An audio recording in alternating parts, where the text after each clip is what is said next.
আজকে মহা আনন্দের দিন। আজকে নতুন বাংলাদেশের জন্মদিন।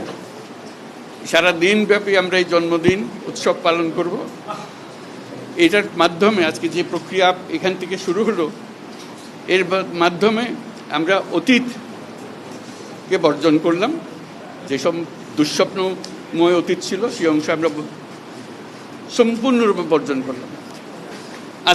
আজকে থেকে আমরা প্রতিটি পদে নতুন বাংলাদেশ সৃষ্টি করার সুযোগ পেলাম। আজকে জন্মদিন পালন করি, আমরা সারাদিন ব্যাপী উৎসব করি, সবাই মিলে, জাতির সবাই মিলে উৎসব করি। এবং এটা আরও নিশ্চিত হবে গণভোটটা দিয়ে।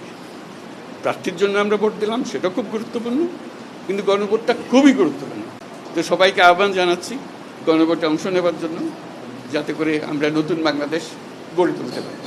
খুব ভালো লাগলো, এটা আমার জীবনে মহা আনন্দের দিন এবং বাংলাদেশের সবার মনে এটা মহা আনন্দের দিন, মুক্তির দিন, আমাদের দুঃস্বপ্নের অবসান, নতুন স্বপ্নের শুরু। সেটাই হলো আমাদের আজকের এই প্রক্রিয়া। অসংখ্য ধন্যবাদ সবাইকে মোবারকবাদ জানাচ্ছি।